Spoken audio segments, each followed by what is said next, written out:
Hey, fellow comic book fans, and welcome to episode number 19 of the BrazenBull.com's weekly comic book podcast.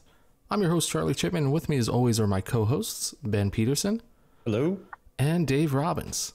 Hello, friends. On today's show, we are talking about Batman, Man of Steel, Death or Glory, and so much more. So, Dave, what day of the week is it, sir?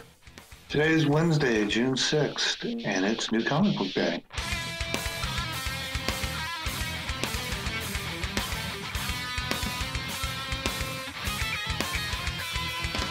Okay, so today, our first one's going to be Batman number 48, written by Tom King, and the art is done by Michael Gannon. So, a little synopsis here. So, The Best Man Part 1. Batman and Catwoman decide it might be better to elope rather than go through a big, stoogey wedding ceremony. But no sooner do they put their marriage on the fast track than the Joker appears, and then the Joker kidnaps the Cape Crusader. Will he give his old foe a piece of his mind or a bash in his brain?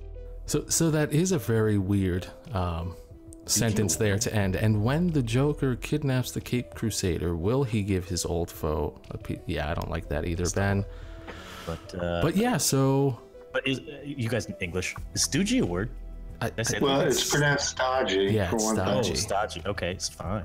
No, I'm comfortable with that. All right, so I'm just gonna. But I mean, it is the Joker, so it is kind of stoogey. Stoogey in a way. Sorry. Yeah. And he starts out singing the old Batman theme song. Yeah. Which was kind of cool. That is funny.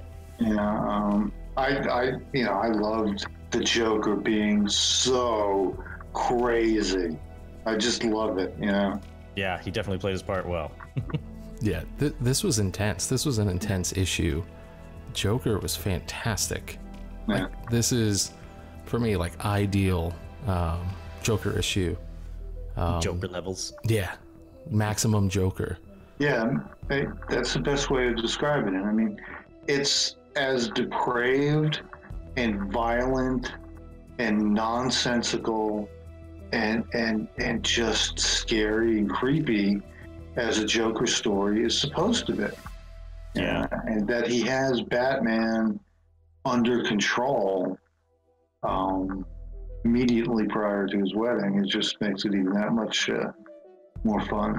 Yeah, and you know, I don't want to say I found it odd, but I found it very interesting that Batman was really just going along with the Joker, and he was really giving the Joker a lot of time to, say his piece and do what he was there to do. And it was almost as though he was sympathetic for the Joker here, Kind of. I almost felt like Batman was sympathetic for the Joker, or he knew this was going to happen once word got out that Batman was marrying Catwoman, and he half expected it and realizes that this was going to happen and he has to go along with what's happening. But even so, I thought that Batman was a little bit more willing to participate than I would have expected. Yeah, a little bit more. But I also did literally Batman said one word that entire time. Yeah. Like that was, I think, once again, we've talked about the whole importance of silence sometimes. Yeah. And it worked in this situation well. You just let the Joker do his thing, and it was really good. Yeah. So. Yeah, I was not disappointed at all. The stoic and restrained Batman and the completely over-the-top Joker. I mean, it's exactly the way that kind of encounter is supposed to be. Yeah. This worked. It worked very well. Yeah. And I think too, now I don't know if I'm necessarily concerned for Batman's safety, if I can say that, because what's really going to happen to Batman. But, we've had Joker stories before where, Batman is affected, deeply and intensely by what the Joker does to those around Batman. Yeah. And this feels just like one of those stories, like something terrible is going to happen very soon. Well, we can hope. Yeah, I really do hope. Yeah. I don't know if I would say terrible like this is the death of Catwoman, but I'd be surprised, but I wouldn't be surprised if it was something that intense. Oh, I hope not. I mean, that kind of stuff has been done before, and they've got to do better than that.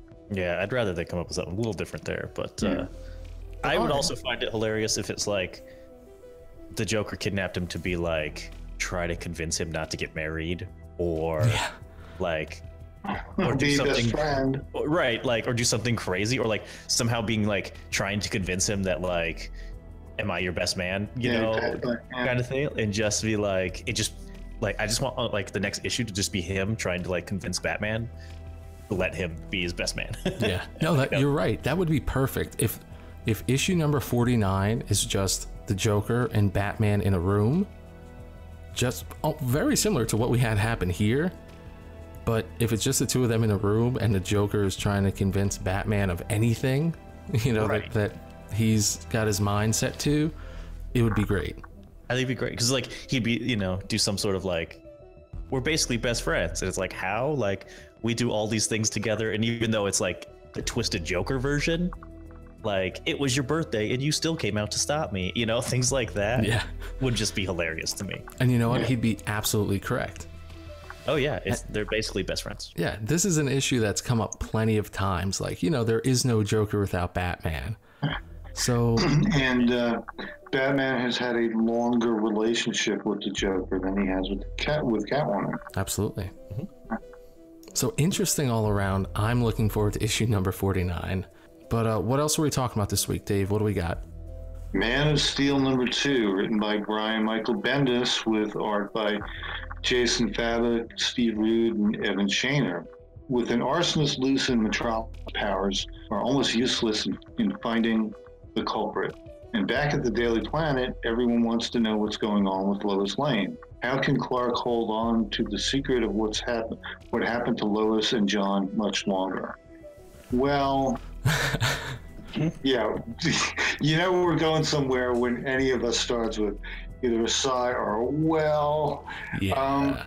Remember way back with Action Comics 1000 and DC Universe 0, when there were these turns in the story that we were kind of like cringing about? Yeah. And last issue, Man of Steel #1, we all breathed a sigh of relief, thinking, oh, okay, we dodged that bullet. They're really not going to spend a whole lot of time with those kinds of twists and concern. Well, surprise, it's back. Here we are. The concerns that I had in DC Nation #0 with the story getting caught up with too much Daily Planet drama, I think is absolutely happening. And frankly, I'm normally not this harsh on my DC comics. I really don't care at all what's going on with the Daily Planet, and I don't want to waste time hearing about it. I think that it's great that we, you know, there is this mystery about Lois Lane and John. That's okay, that's enough.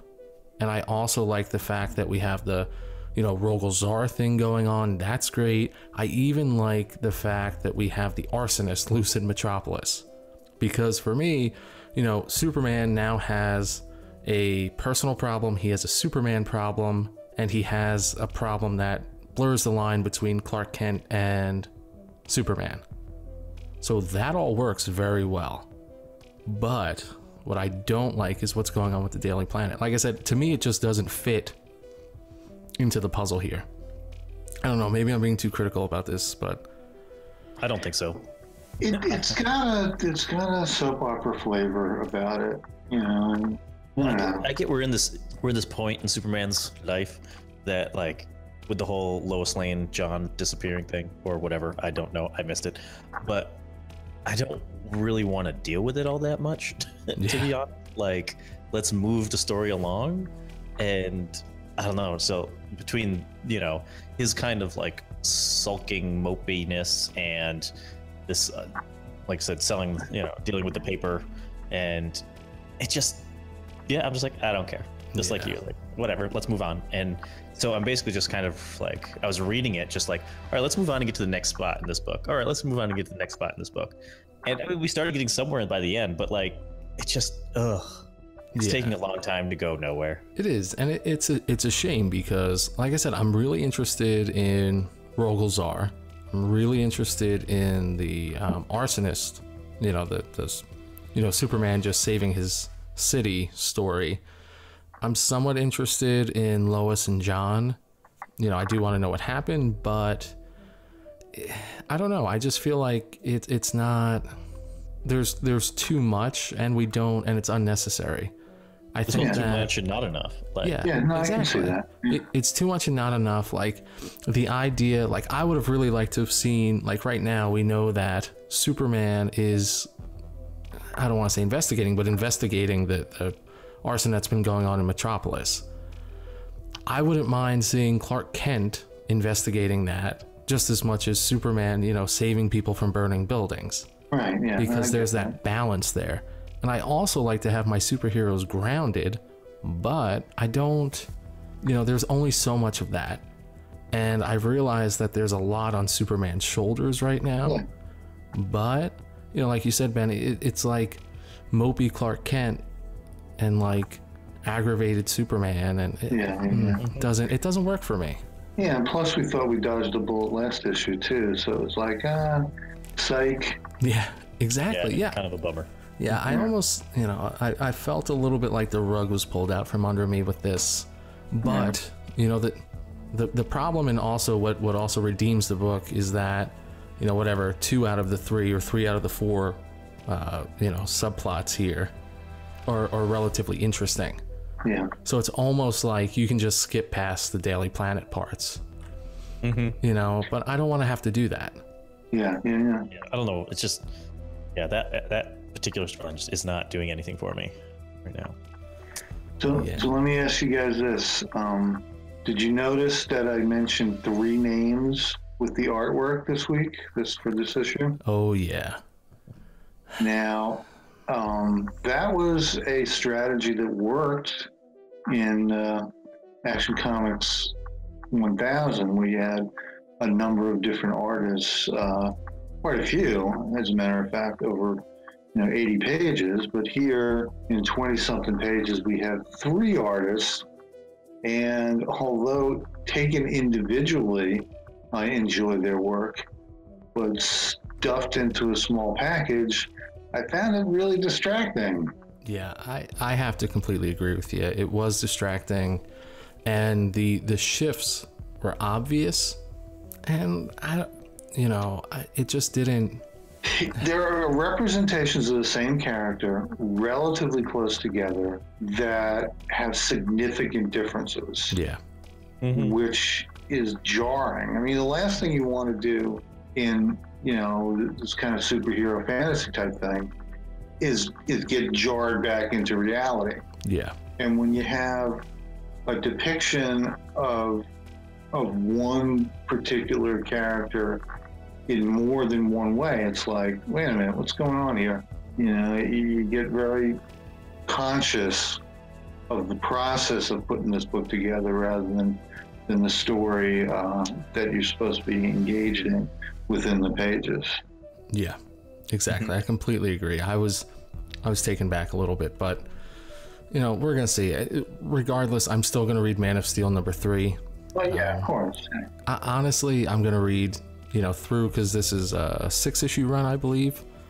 So at this point, I have no reason not to read the rest of it. But yeah, not feeling this one as much as #1. Yeah. Agreed. So all right, why don't we move on then? So next book we have The Unexpected #1, written by Steve Orlando and art by Carrie Nord and Ryan Sook. In the aftermath of Dark Knight's Metal, the DC universe has been forever changed as new heroes are called out of the shadows. Amid this all is Janet Fowles, Firebrand. Once a paramedic dedicated to saving lives, she must now start a fight once every 24 hours to feed the conflict engine that's replaced her heart. But Janet's heart isn't just a curse, it's a beacon, drawing out both the mysterious Neon, the unknown, and the seductive, malevolent Bad Samaritan. One of them wants to cut out her heart and the other wants to save it, but neither of them knows the true danger hidden within that will kick off a superhero manhunt ranging from Thanagar to the deepest heart of the dark multiverse. What a description. So this is like rented lips this week or something there, Charlie? What's going on? Oof. Sometimes tongue twisters and oh god. But anyway, so you know what? That's how I felt after I read this. Same way after I got caught up in that description a little bit, I was just scratching my head a little bit. But in the unending march of the new age of heroes, Yeah. And yet again, we have another one that sounds remarkably similar to something else that we've seen before. And I'll let you guys fight it out because I forgot to read this one. And then when I tried to yeah, just forget it. I gave up. you know, I just honestly, you didn't miss much. You really didn't. Yeah. And I hate saying that because the fact that, again, and I think we talked about this way back when we first started talking about these new age of heroes and these new series, and whether this is new age of heroes or not, it's just something that came out of Dark Knights. Doesn't matter. The fact that DC is introducing new characters, you know, new groups, that's great. I applaud that. But it's not even, I don't even want to say this doesn't make sense, but I really don't want to keep reading it.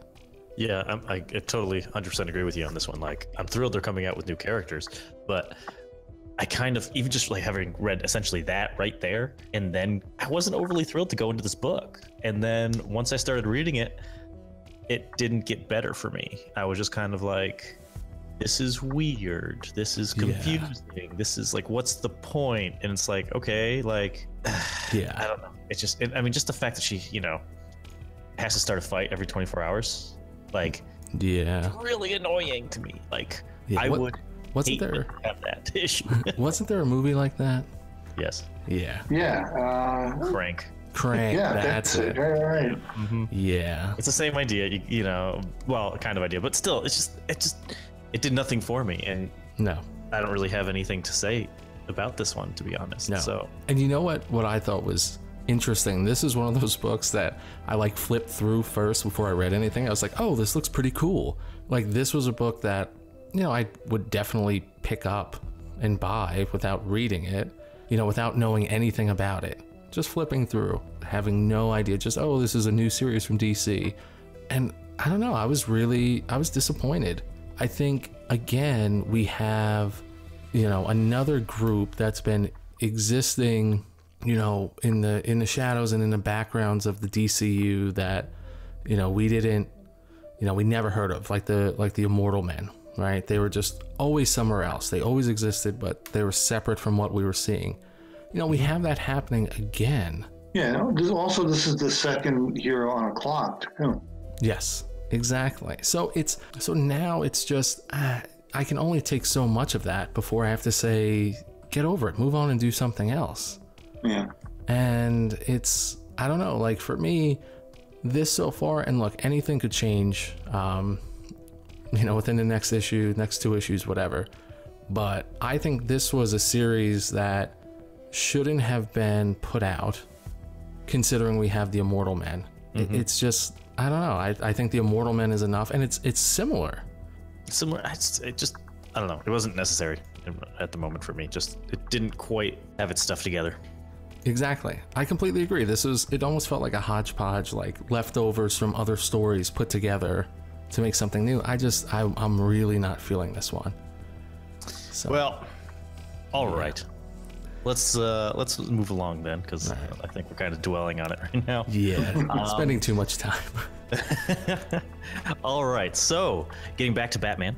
Yes. Is Batman Prelude to the Wedding, Nightwing vs. Hush, #1.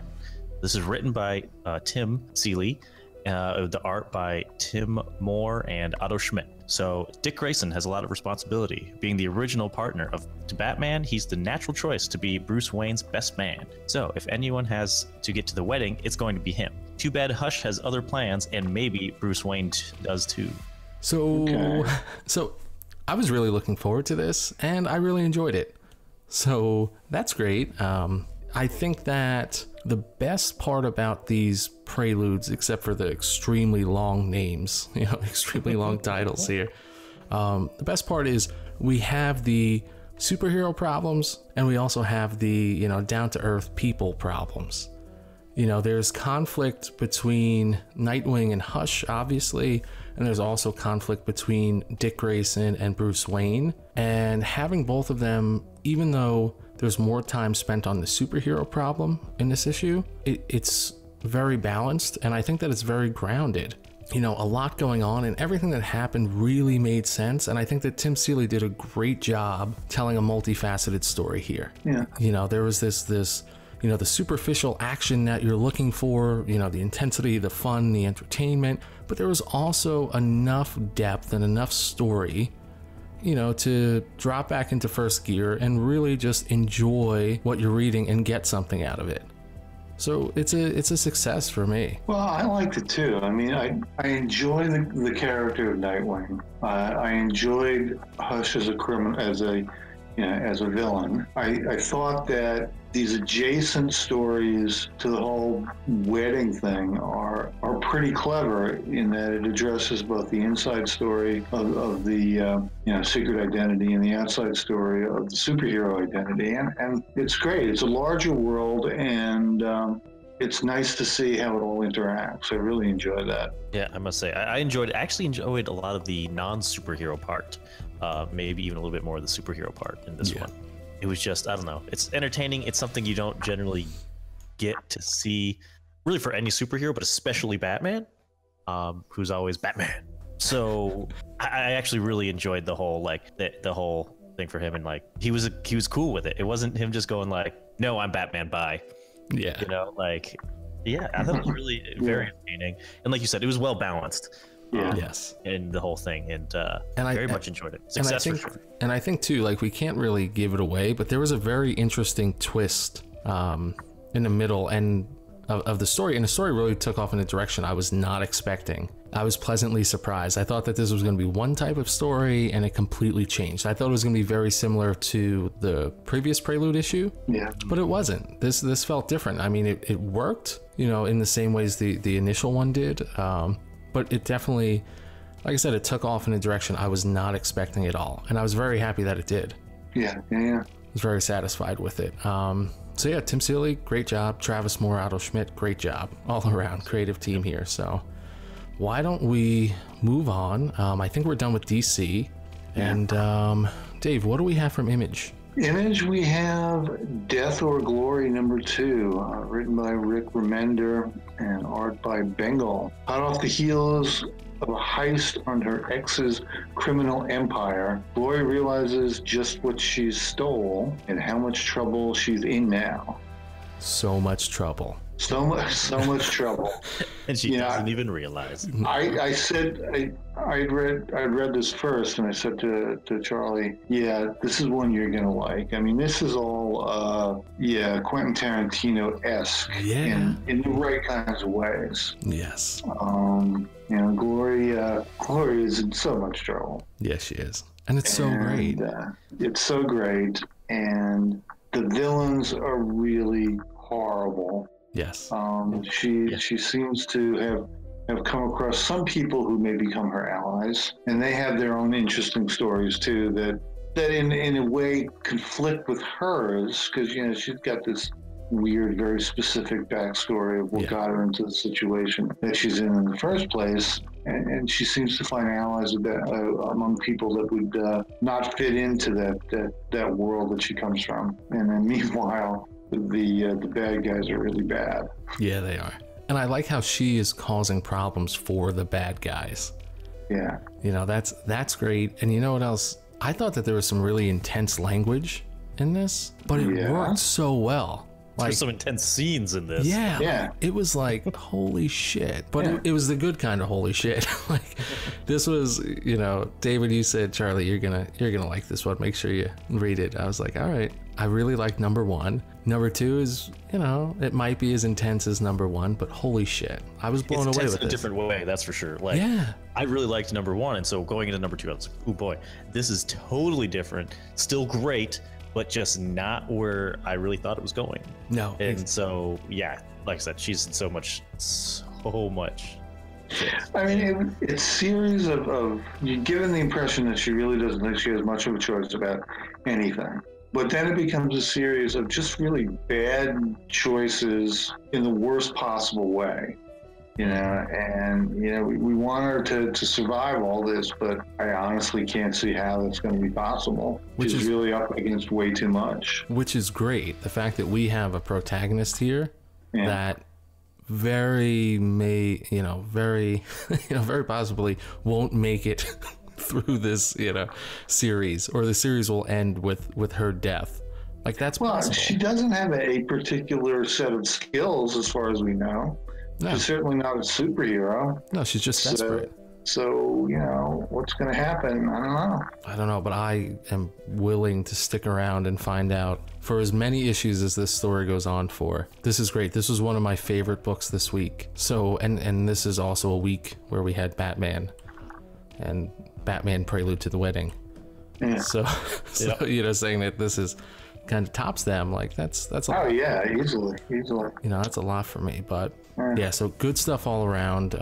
We have one more book from Image to discuss. Isola number 3, written by Isola number 3, written by Brendan Fletcher and Carl Kerschel.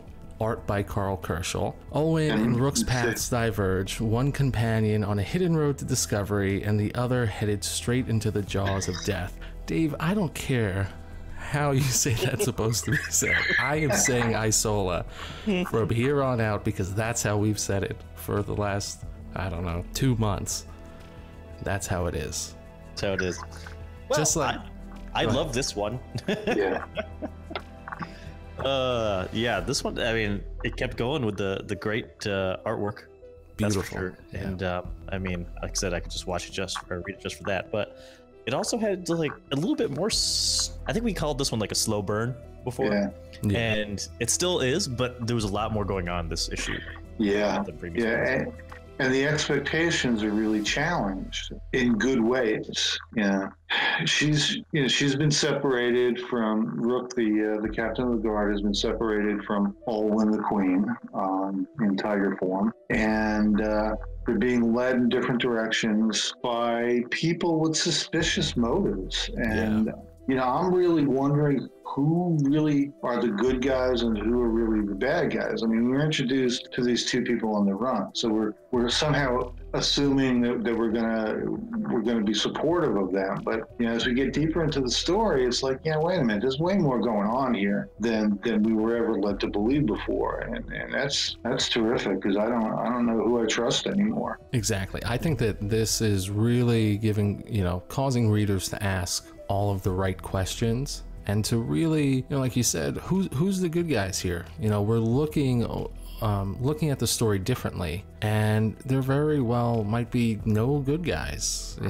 Everybody has their own motives, and for me that feels more authentic. When there's no clear line of this is good, that's bad, this is right, that's wrong. It's a more like I said, more authentic, more realistic story. And here I think that things are really starting to get interesting, because every time we add a new player to this game, we have to reconsider everything that we've learned already. I feel like, we're constantly, challenging what we know, and we have to constantly revisit what we've been told and work to make sense of it once again. And all of the even though there's a lot of thinking going on here, it's still such an immersive story, an immersive reading experience. It's absolutely beautiful. Yeah. And it's very easy to get caught up in. And you also are forced to question the reality of what's going on. In the center of this, you get this weird old Yoda-ish guy. Yeah. Although the Yoda aspect kind of gets on my nerves a little bit. But nevertheless, he's in the center of this, but he's a completely unreliable narrator. And you've got other people telling conflicting stories that seem to know too much about certain things and not enough about certain other things. And then in each issue so far, there's been a pretty elaborate dream sequence that is reflected then in what we're assuming to be the reality. So we don't really know what's actually going on. We just know some version of what's going on. So I can't wait to find out more. There's a lot of twists and turns, and I'm looking forward to all of them. Yeah. And we also have, not to go into too much detail about, but I really enjoyed the ending of this book. Yeah. We're introduced to some new characters, and I really love the design. And honestly, I can't wait to talk about them when we discuss Isola number 4, which I find you know, there's no way that we're not going to talk about it when that issue comes out. Yeah, you know, that's another thing too, is that, you know, 3 issues in, and there's been like this progressive interest in it. Yes. You know, we didn't have the sophomore slump on issue number 2, which, you know, is unusual, it seems. Yeah. Yeah. It seems like almost everything we've read over the last few months, the second issue has somehow been you know, gone flat a little bit. Yeah. But this has been a building up from issue to issue, and a complexity building, and excitement and interest and depth that's been building from issue to issue. It's just, yeah. And I have no doubt that it can be sustained too. It's like, I have no concerns about this. I feel very comfortable in the way that the story is being told. Exactly. I feel exactly the same way. Yeah, 100% agree on that. We're definitely going to talk about this in a few weeks. We'll talk about issue number 4, and I can't wait. You guys got to remind me to reflect on the ending of issue number 3. Yeah. But that's our last book of the week. So thanks for listening. Be sure to like and share, leave a review for this episode, and also check out thebrazenbowl.com for more great comic book content. Until next week, folks. Bye.